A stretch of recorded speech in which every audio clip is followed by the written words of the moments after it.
Welcome back to another UCL Fantasy team selection video ahead of Matchday 11, and I will be recapping on how I did in Matchday 10 very briefly, but because it happened so long ago, I don't think it's worth kind of going into all the details about what happened in all of those matches, but I will be discussing how I did and whether I got a green or a red arrow before talking about my transfer plans for Matchday 11, and we've still got a bit of a conundrum up front, and I discussed this in my best wildcard and limitless team videos, and you'll know that the debate about Lautaro Martinez versus Rafael Leao or going for any Inter Milan versus AC Milan forward to complete the front line, amongst other issues I have in my squad. I've got 6 eliminated players, I think, and also Eder Militao suspended, so it's going to be impossible for me to get a 15-man squad that's fully available for Matchday 11 without taking hits. So I'll be discussing that as well, and whether I'll be taking a hit or two, amongst other things that you need to know ahead of the first leg of the semi-finals. So be sure to show support for this video, smashing the like button, subscribing for new, sharing this video around with those that love UCL Fantasy too, and be sure to check out the deadline stream, which will happen 2 hours before the kickoff for Real Madrid versus Manchester City. But let's get straight into this, starting with my Matchday 10 performance.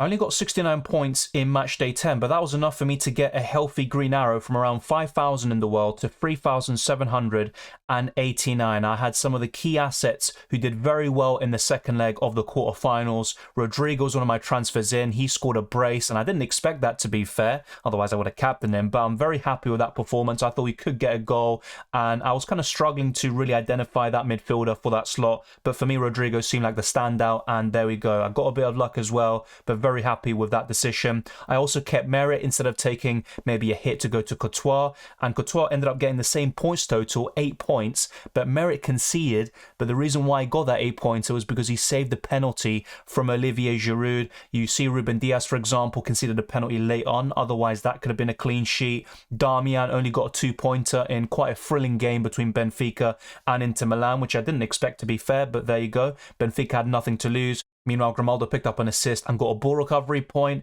Eder Militao got a clean sheet, but got that booking, which meant he's going to be suspended for the first leg of the semi-finals, which is a shame. He's the most nailed-on Real Madrid defender, but he is a very good option when he is available. Kvaratskhelia was very, very poor. He missed the penalty as well to equalise and maybe give Napoli some more hope. Napoli's equaliser in the end came very late on through Osimhen, but by that point, it just wasn't enough time for Napoli to mount a comeback against the Italian giants. Karim Benzema blanked, and he was actually my original captain, so that was a bit disappointing. Di Lorenzo also missed out on the clean sheet, and I made some substitutions in the process heading into the Wednesday. Kevin De Bruyne got Man of the Match award and an assist against Bayern Munich. Vinicius Jr. picked up an assist, maybe was a bit quieter than he was at the Bernabeu, but still a good performance, and he's just so consistent. He's never blanked in the Champions League this season when he has started the game, so he has been so impressive. João Mario also got a 2-pointer, which was a bit disappointing considering the amount of goals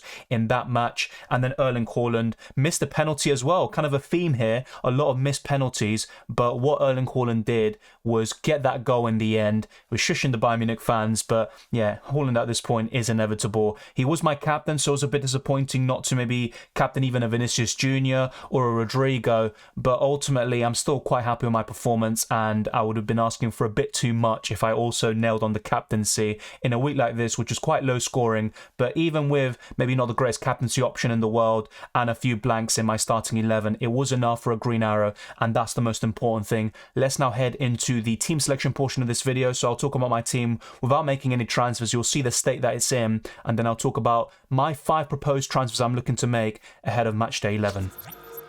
With Eder Militao suspended and 6 eliminated players, I've only got Onana, Ruben Diaz, Darmian, Kevin De Bruyne, Vinicius Jr., Rodrigo, Haaland and Benzema. So it's not the end of the world. I can easily get to a starting 11. The issue is that I can't build a complete 50-man squad without taking a -8 hit in essence, and I think that might be a stretch too far. I'm not a big fan of taking hits in a fantasy format like this, which is so short, only 13 match days, and you're really going to feel the effects of taking so many hits. So that's why I think a -4 is the maximum I would be looking to take. And I think in your situation, if you're in a similar position, I would potentially take a -4 hit or even a -8 if the players in question involve Erling Haaland, Kevin De Bruyne, Benzema, or Vinicius Jr. But I think for most players, I don't think it's worth taking a hit for in this week, and also in general. That's just the way I look at UCL Fantasy. We tend to have so many options, and it's still, the same can be said right now at the semi-final stage with only 4 teams left, and you've got Inter Milan and AC Milan who don't have the best fantasy options in general, but they still have a few hidden gems in there. So that is my current squad. Benzema's my captain as well, which I discussed in the best wildcard and limitless team videos. But let's go straight into the transfer plans and talk about how I can fix all of my issues and build a quite respectable squad for the first leg of the semi-finals. My squad value is 110.2 million, and by making these 5 moves, I would have nothing left in the bank whatsoever. So this is a very expensive squad. A lot of you watching might not be able to afford this, so just a bit of a disclaimer there. What I'm looking to do is make one move up front, and it comes down to 2 names, Lautaro Martinez or Rafael Leao. If I look at the home game at the San Siro, and AC Milan are at home technically here, I would give Rafael Leao the edge, but let's see if he is available for the Wednesday. It's looking quite promising. The manager said that he's in contention to start and be available, and Rafael Leao was quite positive about the injury himself. It doesn't seem serious, so it really comes down to that battle in the Milan derby. Lautaro Martinez has the form. Inter Milan are looking like the better team heading into that semi-final, but AC Milan are at home and they also have more pedigree in the Champions League, which does play a big part, believe it or not. I know history isn't everything, but it does play a part when maybe a bigger club faces a smaller club. And I know Inter Milan are another giant and they've won the Champions League several times. But AC Milan, you'd always give the edge in the Champions League. So that's going to be quite a tough one to pick. I'm also going for Calhanoglu in the midfield to get maybe a piece of that Milan derby. I'm not a big fan of the AC Milan midfielders. So what I could end up doing is buying Calhanoglu and also Rafael Leao to maybe have a bit more of a balance in the forward positions. And in terms of the defence, I'm going for Theo Hernandez and Tomori, which might seem a bit contradictory and maybe not a great move when I'm also getting Lautaro Martinez potentially. So that's why I might end up just backing AC Milan all the way, at least for the first leg, and dropping someone like Lautaro Martinez for the time being. And the goalkeeper move I could be looking to make is Courtois in for Merit, who is eliminated. I'll still be keeping Eder Militao, who is suspended, and I'm quite happy to have him on the bench and then bring him back into the side for the second leg of the semi-finals. And I've got Kvaratskhelia, who is eliminated. So you could say I could take a -4 here and it won't be the end of the world, but I think I will increase the chances of a red arrow if I were to take that hit. But a -8 hit is definitely out of the question. The only thing I could possibly consider is a -4. But when I look at the options around Kvaratskhelia price and below at 5.9 million, I'm just looking at Rodri, and I just don't think it's worth a hit when I'm looking at it like that. I could also consider not buying Courtois, and then I have a bit more money to spend in the midfield on a replacement for Kvaratskhelia. But even then, I'm not quite sure what I'd end up doing in that situation. With only 6.8 million, I'd be 0.1 million off getting Valverde, which could be worth it as well. I could get Barella, to be fair, but a double up in Inter Milan midfield is not something I would advocate for. And maybe Rodri could be the call here, but I would rather have Courtois instead of Rodri, not just in Matchday 11, but also in Matchday 12 and potentially for the final, depending on who ends up winning that tie between Real Madrid and Man City. So I'm looking at it, and I think the best course of action for my team is to not make a midfielder move in this position for Kvaratskhelia, but instead get a goalkeeper in, and Courtois for me is the clear standout over Ederson. And with Madrid being at home, you would give them the edge over Man City for the first leg. Then it's a completely different story heading into the Etihad for the second leg. So that is my transfer plans for Matchday 11. I think the one move that could change is instead of going for Lautaro Martinez, I could go for Rafael Leao. They both cost the exact same. I think Rafael Leao will be available based on what the manager said, and also it wasn't a serious injury. So I think they just took him off as a precaution against Lazio, and it's going to be a really close call. Inter Milan and Lautaro Martinez have the better form, but Rafael Leao is at home, and he also has been very explosive in some of these big games. He also did very well in the last home meeting against Inter Milan.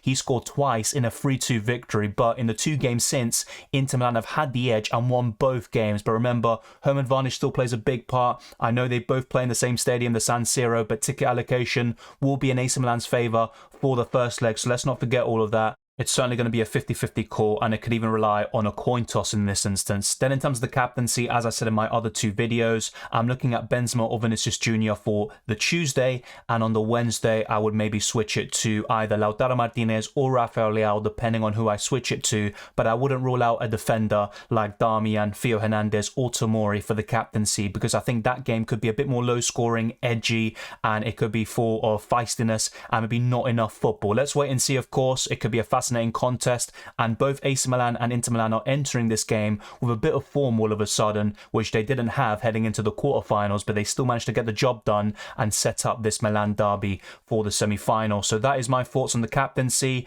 the best options for matchday 11, and also some 50-50 calls which could go the complete other way. We all know how fantasy games can be. One decision which could look really good on paper might end up biting you, and you just have to stomach it if it ends up happening. But thank you very much for watching. If you enjoyed this video or found it useful, then be sure to smash the like button and subscribe for new. Let's try to get this video to over 300 likes. Let's keep on pushing towards 20,000 subscribers and beyond. You can follow me on Twitter and Instagram, DylanRCM, and check all the links in the description below for the Patreon, channel memberships, Discord server, and the UCL Fantasy League. All of that is there. I wish you all the best of luck for UCL Fantasy and also for FPL, and I'll see you next time.